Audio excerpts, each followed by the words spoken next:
This is a Campaign 97 special presentation, a debate for New York City Public Advocate.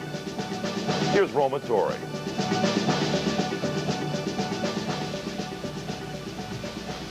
Good evening. This year, for the first time, candidates for citywide office who are hoping to run for citywide office or hoping to get public matching funds for their campaigns are required to take part in a series of debates. We are here tonight at St. Francis College in Brooklyn for one of those debates for the office of Public Advocate. The Public Advocate is the people's go-between, an elected government watchdog of sorts. The advocate investigates citizen complaints and recommends improvements in agencies and programs. He or she also presides at city council meetings and acts as mayor if that office should become vacant for some reason. In a moment, you will hear from the three candidates for that office, but first, we have a few words now from Nicole Gordon. She is Executive Director of the Campaign Finance Board, which administers the debate program. Nicole. Welcome to the first ever mandatory debate for candidates for public advocate who are participating in New York City's voluntary campaign finance program. The program reduces the influence of big money on municipal elections by limiting contributions and spending and by providing public matching funds for participating candidates. To learn more about the candidates and the debates, check the board's 1997 voter guide, which voters will receive in the mail before the general election. The Campaign Finance Board chose New York 1, WNYC Radio, El Diario La Prensa, and St. Francis College as sponsors for tonight's debate. We hope you find it useful in making your decision on Election Day. Thank you. Thanks, Nicole. All right. Tonight, you're going to hear from three candidates for Public Advocate. They are Jules Polonetsky, directly to my left, a Democrat who's running on the Republican and liberal lines, Mark Green, the Democratic incumbent, and Shogi Fret, the candidate of the Socialist Workers' Party. Each of them will have a minute and a half for an opening statement, and we hope those of you in the audience will listen closely and try not to react. The order of opening statements was chosen by lot, and that means Jules Polonetsky is the first. Mr. Polonetsky. Thank you. Good evening. I'm running for Public Advocate because I care about a city where my family can be safe and where children can go to schools that work. I grew up in Brighton Beach, son of a postal worker and a school aide, and I learned at an early age that you have to work hard for things that are important to you. I worked hard to pay my way through college and through law school. I worked hard to get elected to the State Assembly, and as an assemblyman, I've worked hard for my Brooklyn constituents. As I travel throughout our city, I see neighborhoods that have come back to life. I see New Yorkers beginning to enjoy the qualities of this city that were enjoyed by their parents and their grandparents. I'm running for Public Advocate because I'd like to see 4 more years of a growing economy, 4 more years of crime going down, 4 more years of people moving from welfare to work. Like so many of you, I'm putting party politics aside to work with a mayor who's delivered on his promises for New York City. As your Public Advocate, I'll serve a full 4-year term, working every day as a partner with you and with Mayor Giuliani to continue the renaissance of New York City. Thank you, Mr. Polonetsky. Again, I ask you refrain from your applause until the very end. The next opening statement comes from Mark Green. Thank you, Roma, and thank you very much to the Campaign Finance Board, El Diario, New York 1, WNYC Radio, and of course, St. Francis College for giving us this historic opportunity, not only to debate, but also to have a public conversation through the medium of TV to a citywide audience. 4 years ago, when I first sought and won the office of Public Advocate, some critics doubted whether the office should even exist, whether it was worth the candle. Now almost no one questions the office's existence or need for it because of how we've had proven successes for consumers, for children, and for working families. I have tried to be, first, the consumer advocate, exposing how HMOs are secretly coercing physicians and pharmacists into switching our prescriptions to cheaper, less therapeutically valuable drugs, without patients knowing it, with patients being guinea pigs. This month, I filed a petition in Washington to stop a proposed movie theater monopoly merger which would lead to $15 ticket prices if it succeeded. Second, I've tried to be the children's advocate for the city. We spotted how there were grossly inadequate child care and daycare slots for working women in the workfare, forcing them to choose unfairly between the job they needed and the safe, regulated daycare for the children that they needed. President Clinton in Brooklyn 4 months ago said that I was the first public official in the country to expose how tobacco merchants were using cartoon figures to solicit and addict our children. I don't think there's a better bargain than this public advocate. Thank you. Thank you. Again, please keep it down. Our final opening statement from Shogi Fret. Hello, my name is Shogi Fret. I'm a 21-year-old garment worker in the Bronx, and I'm chairperson of the New York chapter of the Young Socialist. This Socialist Workers Campaign is a campaign against the assaults the working class has had to face, from the gutting of welfare, Medicare, and our wages, not to mention the complete elimination of aid to families with dependent children. The ruling class has waged an offensive, using terror to attack our standard of living. One only has to remember the case of Abner Louima and countless other police brutality cases to see the terror in all this. On the other hand, there is a fight back happening. The retreat of organized labor has bottomed out. The consistency of victories in the last period has not been seen for decades. For example, the victory of the Teamsters over UPS, the steelworkers' win over Wheeling Pitt, and the recent victory of transit workers in San Francisco. These strikes have shown that the working class has been resisting and has gained some victories against part-time hours and two-tier wages and cutbacks in pension plans. The Socialist Workers Campaign calls for 30 hours work for 40 hours pay, to spread available work around to everyone, for a massive public works program to build and rebuild our schools, roads, and infrastructure, to defend and extend affirmative action and equal rights for all immigrants. Under a capitalist system, these demands can never be met. That is why we call for a building of a movement geared to take state power, for workers' and farmers' government. This has been done before, and its clearest Fret, your time is up. Is found in the Cuban Revolution. That's why we condemn the terrorist bombings in the Havana hotels. Thank you. Thank you. All right. The candidates will be questioned now by a panel of reporters representing the 3 news organizations which are sponsoring tonight's debate, along with St. Francis College. They are Melissa Russo of New York One, Gerson Borrero of El Diario La Prensa, and Beth Fertig of WNYC Radio, which, like New York One, is carrying this debate live tonight. In each round, the candidate who is asked the question will have 1 minute to answer. Then each of the others will have a minute to respond. And then the candidate who originally answered will have 30 seconds to rebut. The first question for Jules Polonetsky will come from Melissa Russo. Melissa. Thanks, Roma. Mr. Polonetsky, you say that if you are elected, you will change the role of the public advocate to become more of a lobbyist for the city in Washington, D.C. and in Albany. That's quite different from the role of the public advocate as it is written in the city charter, which is to be an independent advocate to help citizens cut through red tape in city government. Why do you propose this change, and what gives you the authority to essentially change the public advocate's job description? Melissa, I don't think I'm changing the public advocate's job description. I think I'm creating an effective role for the public advocate. As I've campaigned throughout New York City, I find that most New Yorkers have no idea what a public advocate is, what a public advocate does, or what a public advocate should be doing. This job didn't exist a number of years ago. I argue if the second highest ranking elected official in this city is going to be effective, he needs to work to stick up for New York City in Albany and Washington. On issue after issue, New York City's neighborhoods, New York City schools, New York City mass transit loses out dollars that are our fair shares. This job comes with a valuable bully pulpit. I'd like to use that bully pulpit to bring the dollars that New York needs back to the city. I don't think it's been used in that way. I think it's been used as a publicity advocate kind of role to bring its current occupant to the next job he wants in the U.S. Senate. I'd like to follow up, if possible, since we've heard you speak throughout this campaign about working closely with Mayor Giuliani. Do you think that your close alliance with Mayor Giuliani in this campaign would enable you to be a public advocate as opposed to an advocate for the Giuliani administration? I think that on so many issues that have made a real difference to the quality of life in New York City, crime going down, real welfare reform, New Yorkers want to see a public advocate who works with the mayor.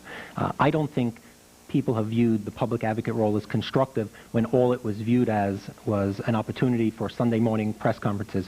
When I see a problem at a New York City agency, I will reach out to the mayor, I'll identify the problem, and you'll see a solution. When Alan Hevesy pointed out a problem not that long ago with domestic violence shelters, the next day you saw the controller and the mayor announcing the solution to the problem. I think that the public is tired of politicians criticizing each other, spending all their time holding press conferences and fighting each other. That's destructive. There's a difference, I think, between being independent and being just a vocal public critic. I think most New Yorkers want to see somebody who'll continue the mayor's efforts to bring crime down and to see welfare reform.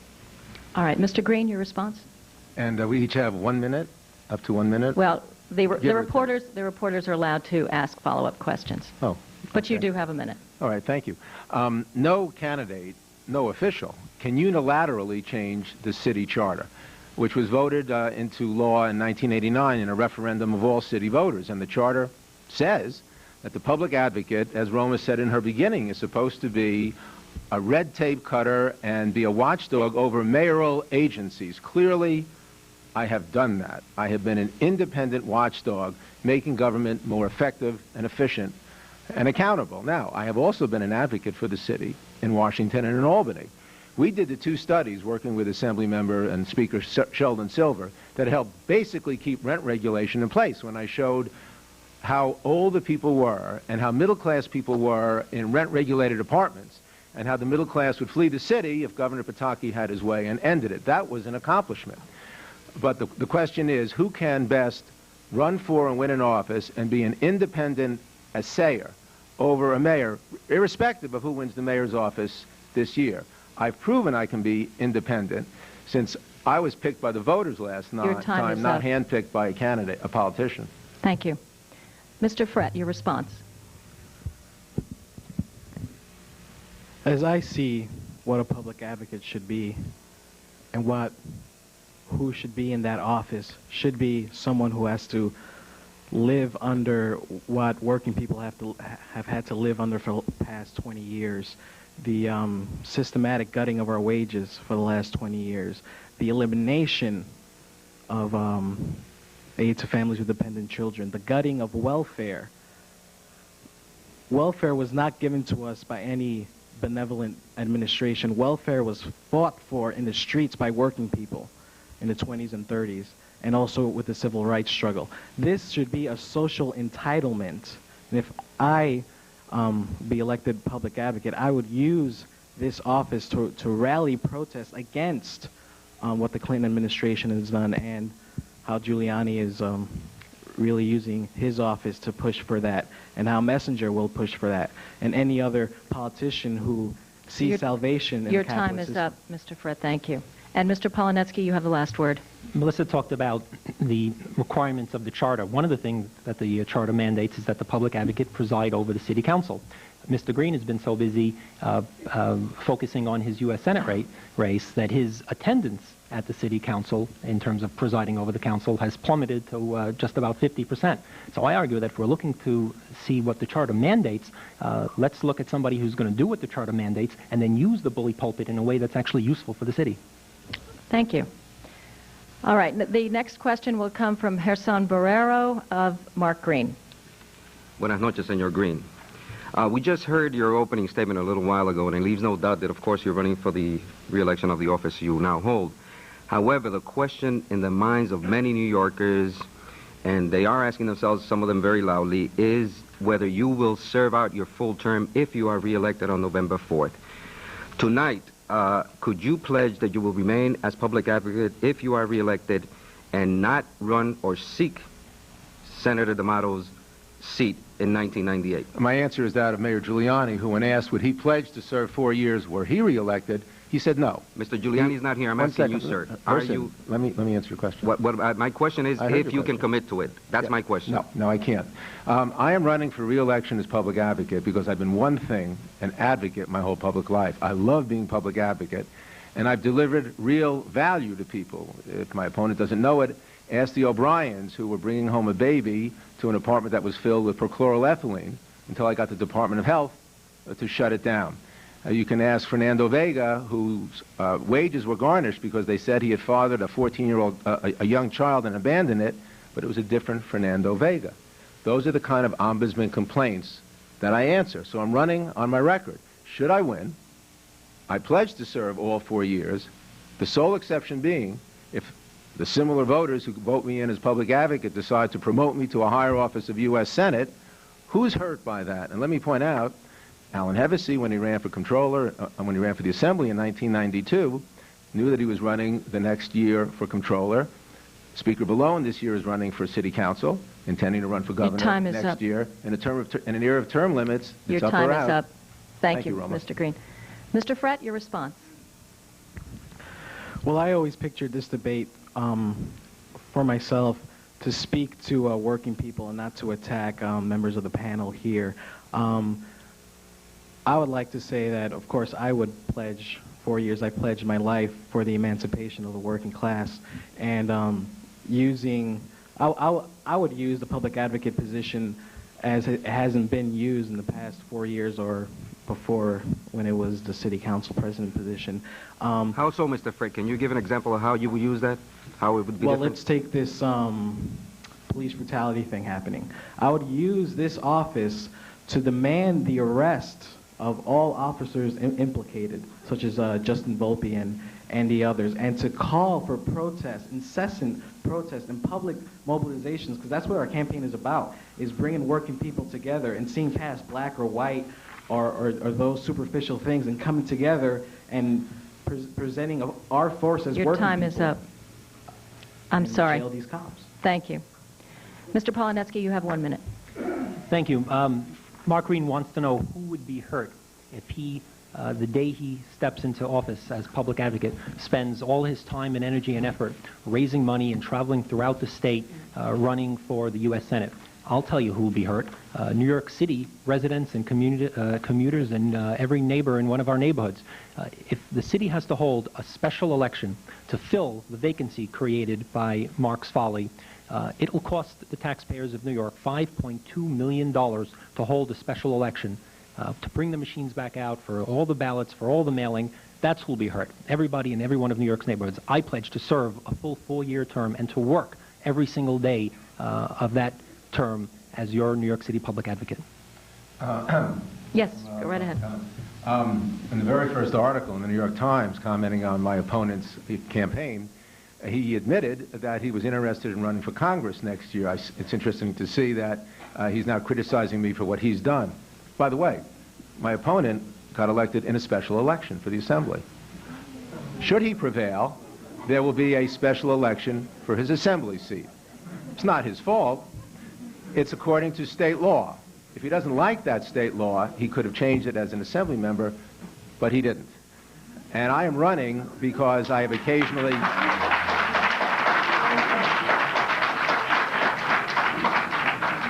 I should stop while I'm ahead. You only had 2 seconds anyway. Thank you. I knew it, The Roma. next question comes from Beth Fertig for Mr. Frett. Mr. Frett, what qualifies you to be the elected official who would preside over the city council, investigate city agencies, and also be first in line to succeed the mayor if the mayor is not able to finish the term? As a 21-year-old worker and recently surviving New York City public schools, just getting out of them. And I'm talking about having a mind and not talking about the good teenagers who go there and work hard, talking about the 50-year-old books that we have to read and that don't even have the Vietnam War in them. That's what I'm talking about. I think what qualifies me is that I've had to live through that and live through being my father being on public assistance for a number of years and looking at the union he's in now. He's a postal worker, and seeing that as the only way that he's putting bread on the table for a family of 4. And if he were to have a job of $5.15 an hour doing this work fair thing, this neo-slavery thing, where instead of having this social entitlement in a system where... Mr. Frett, I'm asking about your qualifications. I'm saying that I appreciate what the union movement has done, and I had to live through this. So for me, I think the best person will be someone who had to live through that and use that office to advance the cause of working people. All right. Thank you. Mr. Polonetsky, your response. I've served as a congressional aide to Congressman Charles Schumer and now for several years as an effective state legislator. When the Nation of Islam had a contract to provide security at a housing project in Brooklyn and spent their time and energy handing out bigoted literature, I had the contract terminated. I haven't hesitated to step on toes to get the job done. And as public advocate, that's the kind of effort and energy and courage you need. My opponent, Mark Green, didn't have the courage or energy to say that he wouldn't be part of a Sharpton green slate. It takes effort and energy and commitment to get things done in a city like New York. I've got the background and the energy, and today, by putting party politics aside because I thought that it was in the best interest of New York City to work with an effective mayor, I've demonstrated that kind of energy and commitment to solving New York's problems. Okay. Mr. Green. Actually, it was Democratic voters in a primary who decided there would not be a Sharpton green slate. I ran originally for public advocate because after writing 15 books on government, business, and law, after working with Ralph Nader for 10 years, after serving as the Consumer Affairs Commissioner of New York City, I had saved consumers a lot of money and children their health. I did the expose how women would charge more than men for the same dry cleaning and hair cutting services. I helped lobby for the first Superfund law in 1980 and got it through the House and the Senate, and it was signed into law. From the federal government to the city government, from helping people with complaints against city services, from water bills that are too high to potholes that are too deep, I've performed. Sometimes I've agreed with Mayor Giuliani, like on tobacco and the Port Authority cheating New York, but when I've disagreed with him, I've stood up to him. And that's what you need in an independent watchdog, to stand up to a mayor. And that's what we need in the person who could be elected next year. Thank you. Please, again, I ask, refrain from your applause because we only have little time tonight. Mr. Frett, you have the final word on this question. Real wages have gone down for the last 20 years. Working women still make 75 cents on the dollar as compared to men. Tuition has gone up consistently. The present administration has cut, and all administrations before that have cut money out of the budget for education. I don't see how anyone can say that they've saved anyone money, a politician. This is a falsehood. We don't earn as much and everything costs more, and this is the trend that working people will have to live with. Thank you. All right, our next question comes from her son Borrero for Jules Polonetsky. Senor Polonetsky, your running mate, Mr. Giuliani, a couple of days ago caused quite a stir when he named attorney Joseph Erazo to the Campaign Finance Board. When it became known that Mr. Erazo had in fact endorsed the mayor's re-election bid, at least four good government groups have in fact called for his ouster. Do you support the efforts of those groups, what they've called for, or do you support the mayor appointing a person who is clearly partisan onto the nonpartisan body that is responsible for trying to limit campaign contributions of the wealthy and the business community? I think that the Campaign Finance Board needs and can do an effective job at making sure that all of us comply with the limits. I don't think there's any reason for the gentleman to step down. I think that he can and will be an effective member of that board. He certainly is going to vote for somebody, as the other candidates are going to vote for somebody. He's certainly not out on the campaign trail for any of the candidates.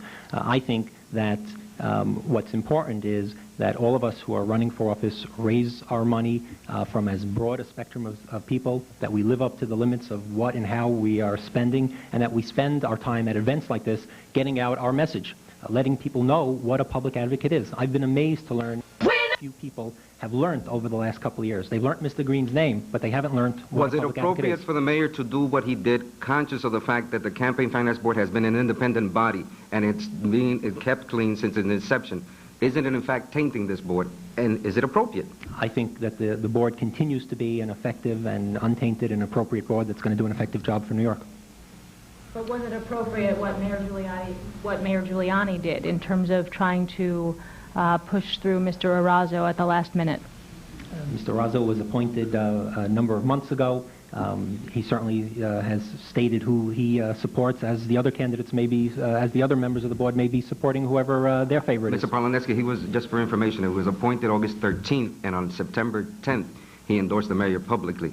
And then he attended the first meeting last Thursday, trying to influence that was the facts. Those are the facts, just in case you don't know them, that he tried to influence, participate in that vote that fined the mayor for illegal contributions. I'm aware of the facts. And you still feel it's appropriate for him to have that? I believe that he'll be an effective member of the board.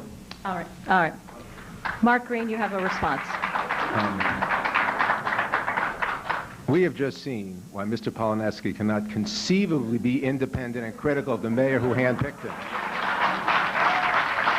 If you don't understand why a judge endorsing a plaintiff during a trial is a compromise and a conflict, you have to go back to law school. It is an absolute indefensible outrage and a conflict of interest for Mayor Giuliani to try to stack the deck during a proceeding that affected Mayor Giuliani. I agree with one thing Jules said, however. I think the Campaign Finance Board can independently try to make sure the candidates abide by the law, which is why they fined Mayor Giuliani $220,000 and his running mate for exceeding the law. And I'd like to know if he thinks the mayor was wrong in breaking that law. All right. Mr. Frett, you have the next response. Well, I would like to thank the Campaign Finance Board for having us here, and good job in that aspect. And I think that all campaigns should have the ability to raise money, but at the same time to keep your contributors anonymous if they wish to be. There's been incidents in the past where the Socialist Workers Party has been harassed by cops, by the government, them trying to find out who's contributed to your party, and it's an attack on democratic rights. And this is a very important thing to point out. And as per, if this guy's going to do an effective job, of course he's not. He's not a worker. Mr. Polonetsky, you have the final word on this. Thank you. I think it's quite unfair to assume that the Campaign Finance Board is made up of political personalities who have motivations for and against candidates. The CFB is, and I think should be, requiring that candidates live up to the rules of the Campaign Finance Board. I think Mr. Arazo can and should be judged by the way he performs in requiring that candidates live up to the CFB rules, not by attacking him by press conference or who he is voting for or who he supports. Can you respond to me if Ms. Messenger had been the mayor and she had done that, if Mr. Giuliani and you would have protested? I don't think that there's any reason just to... reversing the role. Can you entertain me for a while on that? I can't speculate about what Ruth Messenger would have or any other candidate. No. Okay. We will move on. The next question from Beth Fertig for Mr. Green. Thank you, Roma. Mr. Green, your opponent calls you, quote, the publicity advocate. You've issued many, many, many reports over the years. Some of them were about problems in city government. And we've heard about your investigation of the Child Welfare Agency and some other ones that you cited earlier. But as I looked through your list of accomplishments, I also saw a survey, for example, finding there are too many payphones that don't work. Now, any New Yorker can tell you that. What have these reports accomplished, and what changes have resulted from your work? For example, when I did that study, we then petitioned to the Public Service Commission that they establish a rule that if Baby Bell, now Bell Atlantic, or COCOTS, coin-operated customer-owned telephones in hospitals and restaurants, have too high a percentage of their phones out of order, which is a terrible discomfort, and we all know it, they have to pay a penalty, that you establish a standard that they have to meet. Now, until I documented it, we all knew it intuitively. A week ago, I sent a letter to Commissioner Nicholas Scopetta. My office found out that while it's good that the Giuliani administration is moving more children from foster care into adoption, there was a problem because many of them went into poor families, and for months were not getting their Medicaid because the forms hadn't been processed. The commissioner wrote back, and there's an article in today's New York Times about it, we've cured that problem. The goal is not just to whistleblow. The goal is to make change. And when I visited Mayor-elect Giuliani in November of 1993 and said a big problem we can cure is the mob-controlled carding industry, he agreed. 2 years later, he signed the Giuliani Green Bill. Now, he didn't call it the Giuliani Green bill. I'm sorry, But that's Mr. what it Green, your was. time is up. Thank you. Mr. Frett. Yeah, there's been many, is this thing properly working? There's been many... We hear you. There's been many studies put forward by the city government bureaucracy of things that are obvious to working people in New York. There's been studies on if police brutality, if they're isolated incidents, or if it's an inherently unjust and corrupt organization. And to many working people, they are starting to realize what the police do in their neighborhoods. They're starting to realize that the killing of Anthony Baez for throwing a football at a cop's car is not an isolated incident. To the rape, to the sodomy of Abner Louima in the 7-0 is not an isolated incident. To this Dominican gentleman who was in his friend's house and there was a drug raid and he got his ribs broken, this is not an isolated incident. And all these surveys are just done to... Your time is up. Thanks. Mr. Polonetsky. I've been receiving over the years report after report after report from Mr. Green, and I know why he puts them out. It's a very effective way to use the public payroll to run for the U.S. Senate. In fact, I have a button from Mark Green's last Senate race back against Senator D'Amato, and it's a very effective way to get your name out. But it's also an effective way to make sure that voters don't know what a public advocate is or what a public advocate should be doing. I don't see why the public payroll should be paying for Mr. Green's next U.S. Senate race. I think a public advocate should be working with the mayor and with the controller to solve problems, not just hold press conferences and issue reports about them. Mr. Green, your rebuttal. Well, I've used my office to help get Joe Camel out of billboards so kids aren't addicted. I've used my office to save businesses $500 million a year by going after the mob-controlled garbage cartel, and it worked. And so I would hope that maybe one question Jules can answer without obsessing on me, but talk about his ideas, his vision, and his record. This is really not about us personally, but about what we've accomplished and how we want to make New York, as he said, a safer, better place for all our children. As a follow-up to your accomplishments, Please. though, do you think that you can single-handedly take credit for the Joe Camel, for the tobacco law, and also, I mean, there are so many reports that you've issued. Sure. What happened to the payphones? As I walk down the street, I can rarely find one that works, for example, and many New Yorkers know that. So what does happen to these reports? How many of them, a percentage, for example, do you think have really led to change? 33%. Beth, I can't quantify it.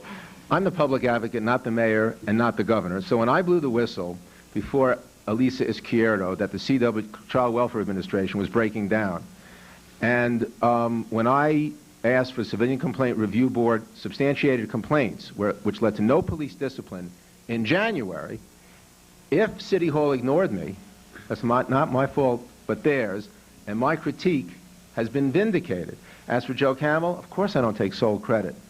President Clinton, April 14th in Brooklyn, said that I was the first public official in the country in 1990 to file a petition saying that Joe Camel was inherently deceptive and unconscionable under the FTC Act, and this May, the Federal Trade Commission agreed with my petition. Thank you. The next question from Melissa Russo for Shogi Frett. Mr. Frett, your description of the role of public advocate seems to have very little, if not nothing, to do with the way the role is described in the city charter. How do you justify running for an office as virtually an outlet for your one-issue agenda? Well, I don't think it's a one-issue agenda. As I read the public charter and as I've defined, and most working people would like to see a public advocate is someone who would speak on their behalf against the city bureaucracy and how they mismanage money and how they defend cops and how they say workfare is fine. You don't deserve an entitlement. You get laid off. Everyone gets laid off. In this system, you do not have a right to work. Unemployment is good for bosses. You don't deserve that $200 a week that you would make if you happen to be laid off. Working people need that representation against the government bureaucracy and against the class that they work for. And I don't really understand where the reporter is coming from. I think working people will love to see that. All right. Mr. Polonetsky, your response? I think, number one, that New Yorkers want a public advocate who shows up to preside over the city council and shows up to stick up for New York City and ask for its fair share. On November 4th, New Yorkers are going to have a school bond act on the ballot. It's critical that Albany make sure that New York City gets a fair share and that our schools get the money we need. How does Mr. Green go up to Syracuse and say, you know what, New York City has more kids every year in its school system than the entire Syracuse school system. So New York really needs the lion's share of that money, and its schools are in worse shape. So New York City needs to do better. You can't run for the U.S. Senate and stick up for New York City at the same time. It's too big a job for someone to be running two campaigns at once. Mr. Green, your response. A career politician might see everything through the lens of, gee, how do I contour and cater myself to particular constituencies, downstate, upstate? I'm a career public interest advocate. I may be right or wrong. You'll know what I think, and I'll say what I think. And so what I say about education in New York City is consistent all over the country, much less in the borough we're currently in. Now, what hurt education is when Mayor Giuliani went to Albany and asked the governor to cut funding for education to New York City. Maybe if he lobbied a little less, we would have done better in that instance. And so, again, my challenge goes unanswered to answer one question without getting excited about me, but really explaining your own views, your own values, and your own record, such as it is. Mr. Frett, final word? I'd like to use this chance to mention something, why I would be a good public advocate and what the public advocate should advocate. These 57 Mexican workers are still under house arrest in this hotel in Jackson Heights. This is a complete aberration, and there were reporters from the Militant News Weekly who tried to interview these Mexican workers, and they were refused by cops. And it's just unjustified that these workers, these super exploited workers, are still under house arrest. Thank you, Mr. Frett. All right, our next question from Beth Fertig for Jules Polonetsky. Mr. Polonetsky, you're a Democrat. Why didn't you challenge Mark Green in the Democratic primary instead of running as a Republican liberal on the same ticket as Mayor Giuliani?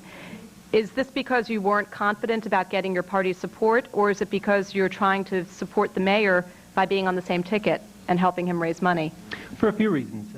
Number one of the reasons that I'm running is because I'm running as a partner with a mayor who I think has been effective for New York City. The Messenger Green team seems to be a team that wants to bring us back to the days of David Dinkins, where Mark was a consumer affairs commissioner. I think that by running with the mayor, I'm doing what New Yorkers in almost every neighborhood of every race and of every religion are doing, putting politics aside to give credit for results for New York City.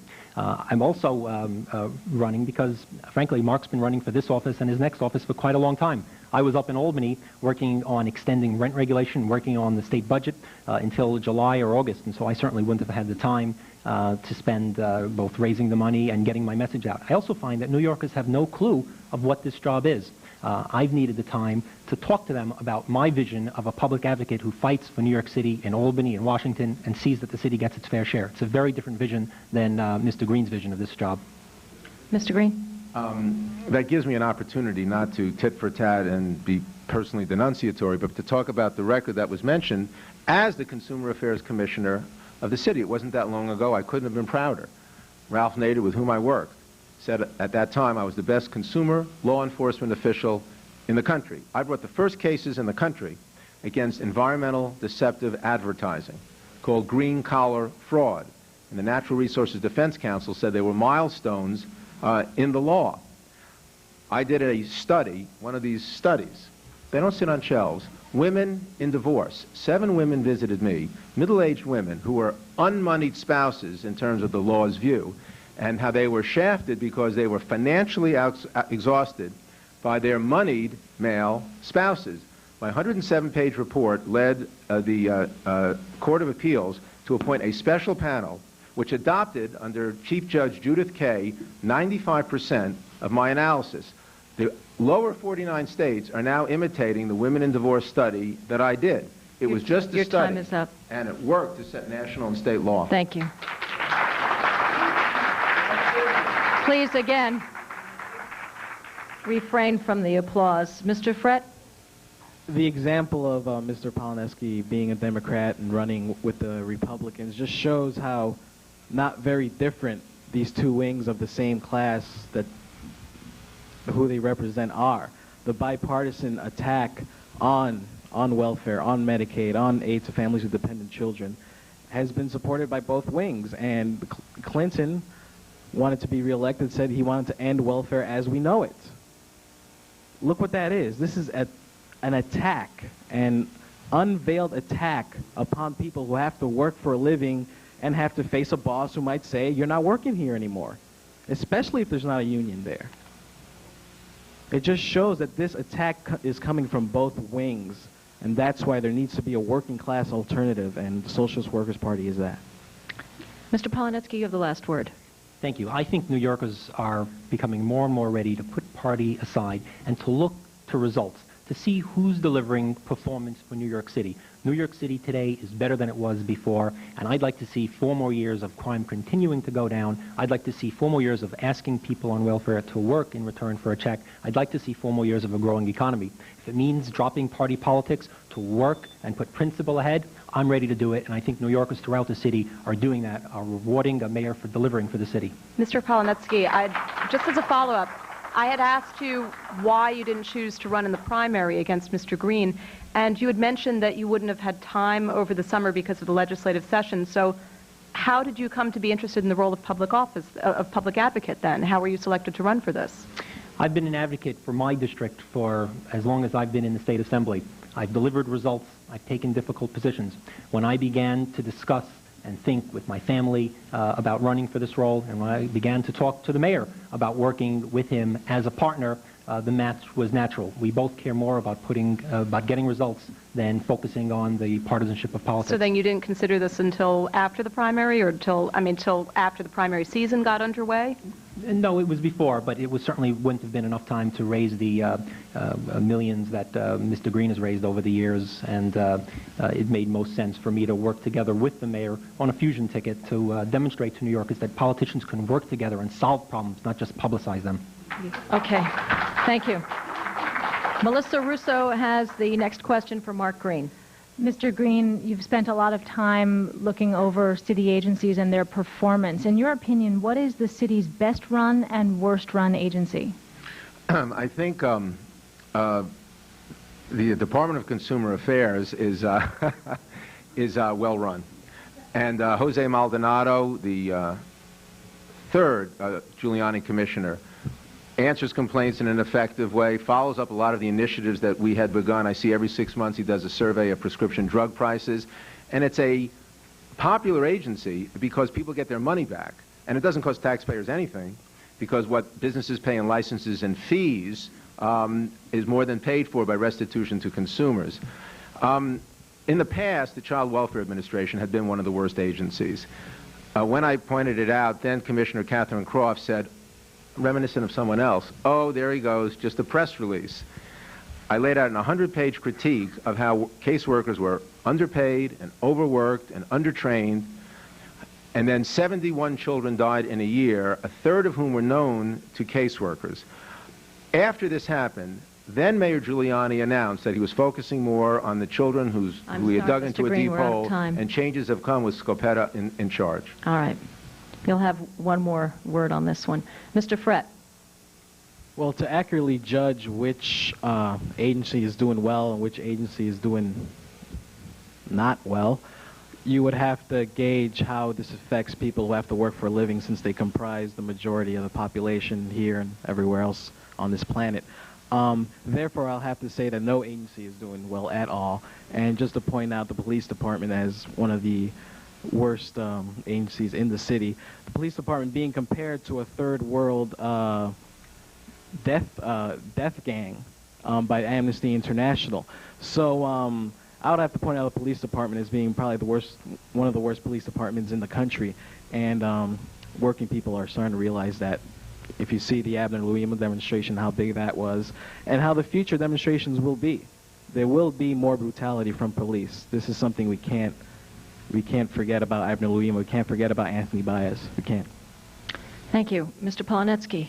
I think the police department is one of the best-run agencies in this city, and I think that they deserve an awful lot of credit for looking and delivering results for New York City. The NYPD gets criticized a lot lately, and certainly I join in condemning when there have been incidents of violence like against Mr. Louima. But frankly, if the critics use this as an excuse to turn back the more effective policing that New York City has adopted over these last couple of years, and which I'd like to see it continue to use to continue to drive down crime, holding captains accountable for the number of crimes in their area, asking police officers to be responsible at the end of the day for the reason drug dealing is going up or down. That's the most effective thing that the city has done. Frankly, I'd like to see more of that attitude, holding results first, as some of the ways we judge other agencies.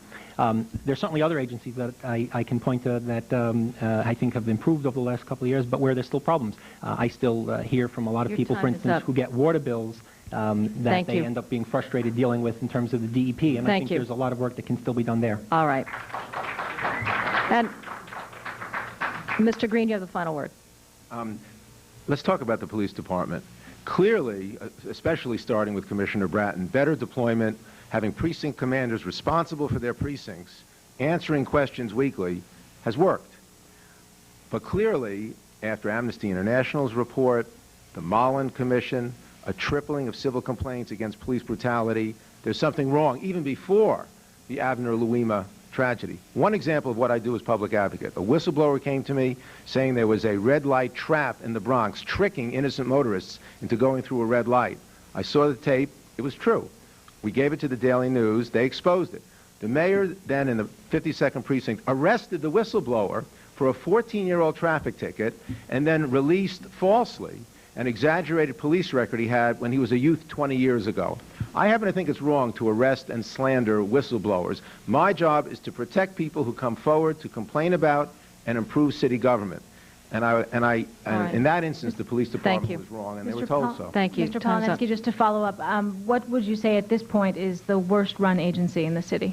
I mentioned some of the problems that continue at DEP. I think it's frustrating when somebody gets a water bill that's overinflated, and it's been frustrating to me when I've tried to resolve some of the problems, and it takes longer than it should. All right, the next question from Gerson Borrero of Shogi Fret.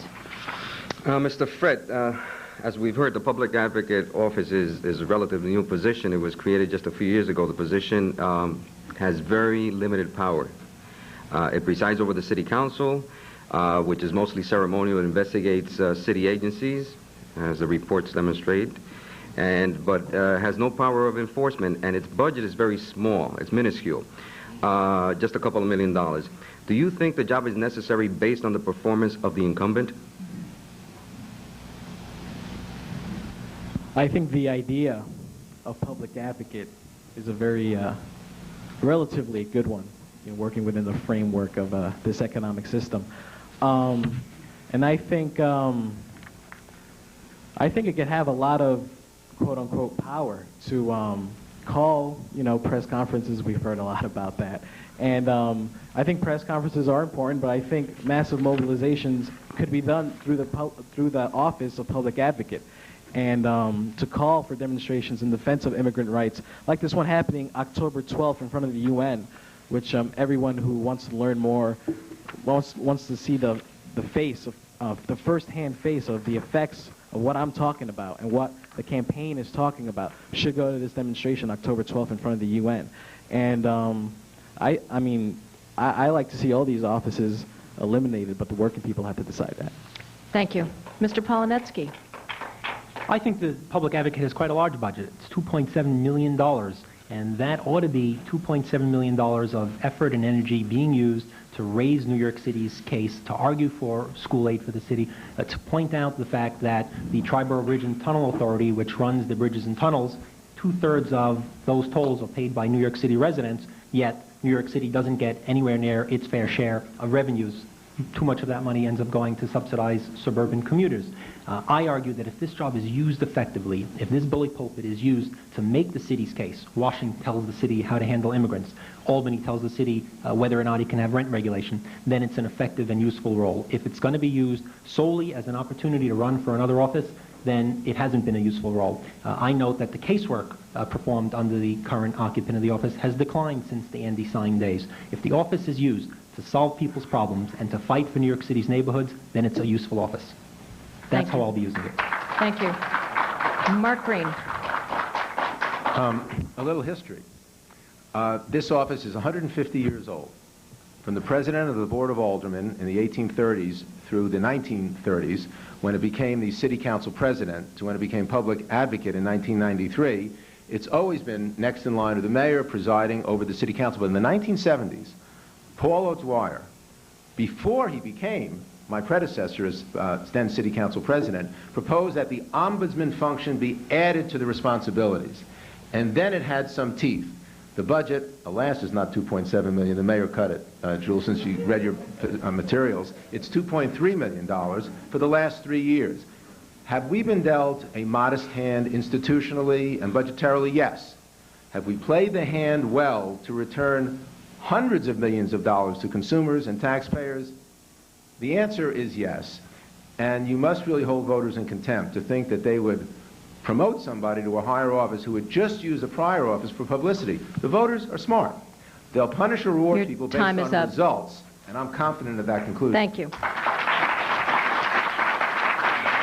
Mr. Frett, you have the last word. There's been a lot of talk about rent regulations and also the broader issue of the taxing of working people paying for living basically under a roof. And I think that the example that has to be put forward here is the example of Cuba, where people are, by law, cannot pay more than 10% of their wages towards their rents. How many working people in New York will like a law that says that you cannot be charged more than 10% of what you pay, than what you get paid for your rent? Your time is up. Thank you. All right. The final question tonight comes from Melissa Russo for Jules Polonetsky. Mr. Polonetsky, you've made an issue out of the fact that Mark Green is running for one office while having the intention of running for another. What do you say to your constituents in your assembly district who counted on you to stay for a full term? I think there's a real big difference between somebody running for office and then an opportunity arising, seeing the need for a public advocate who actually fights for New York City neighborhoods, and somebody who's asking us to elect him to a job. This is a 4-year job. Mark Green promises that he will not be here, if he can help it. If he can help it, he will not be in that office a year from the day he walks into it on January 1st. I promise voters that I'll be the public advocate for 4 years. I don't argue that elected officials never run for higher office, and so Mark's just doing what we all do. Mark is doing something really bizarre, really pulling the wool over voters' eyes, asking them to elect him to a job when he promises to do everything he can to be out of that job as soon as he walks into it. Mr. Green, your response. Bizarre. I'm no John Kennedy. In 1958, John Kennedy runs for Senate, intending to run for president 2 years later. The country is not worse off. Bizarre. Bill Clinton, in 1990, runs for governor, intending to run for president 2 years later. Bizarre? I don't think so, although maybe you didn't vote for him. I don't know. Alan Hevesy, as I said, who you're running with on the liberal line, and I'm running with on the Democrat, but let's arm wrestle over Alan, did exactly this. The difference, and finally my opponent said, pulling the wool over people's eyes. Folks, the only reason he knows this is I've said it.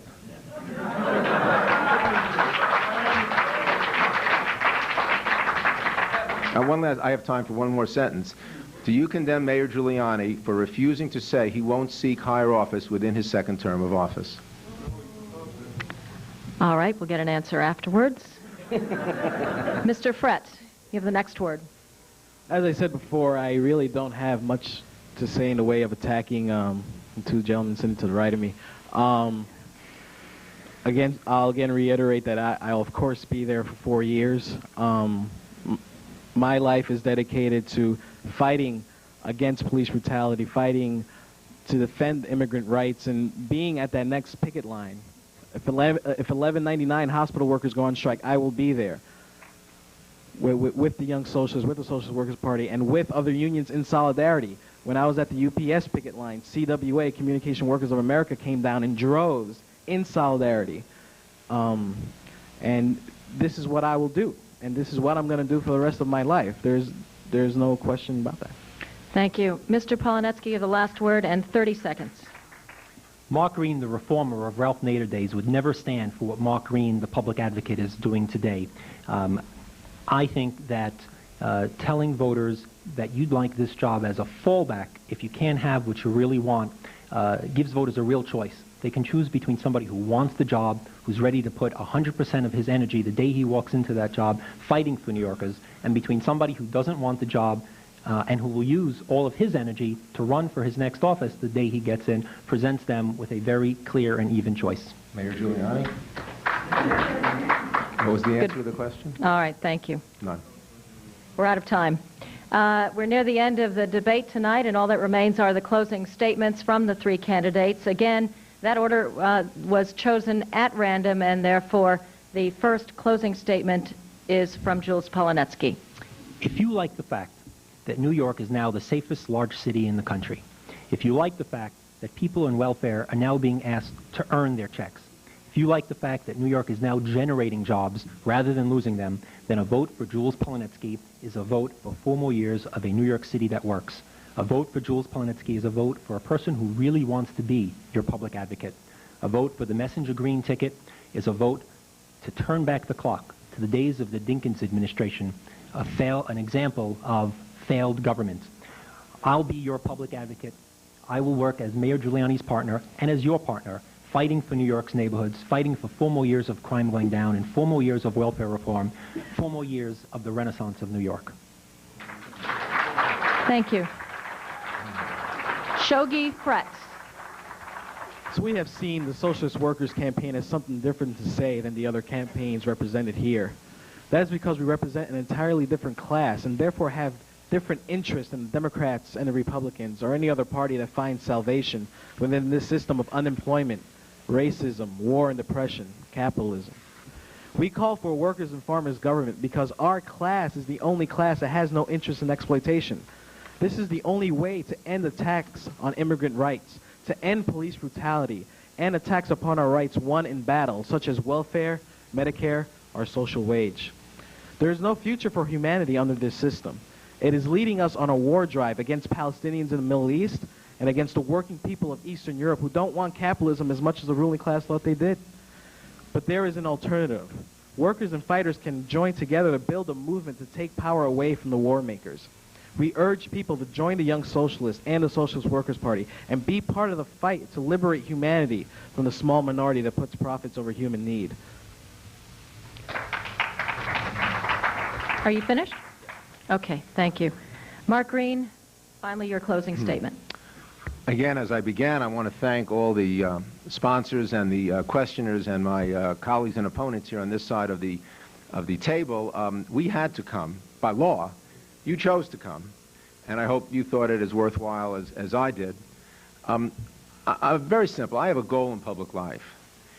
It's to take on big interests, be they the tobacco merchants, the carding cartel, the HMOs, to help all the working families who can't afford the big shot lawyers, who can't afford the big lobbyists that roam around City Hall. I'm their lobbyist in ways that are not always as loud as has been described. How many of you know that no municipal hospital had a rape survivor program? We worked with them. All 11 that we investigated now have a rape survivor program. So when a woman comes in, there's a separate compartment to intake her, and there's a social worker to help her at all times. How many of you know that every day of every year, I don't have my salary increase? I turned down a $20,000 a year pay increase, and I needed the money with a daughter going to college, because I couldn't earn more money when I was cutting staff and my staff was underpaid. Here are the questions you to think about as you vote. Who is an independent ombudsman over mayoral agencies? Who could step in best as mayor if an emergency occurred? Who saved consumers and taxpayers and children their money and their health? I hope you agree that one good term deserves another. Thank you. All right, please.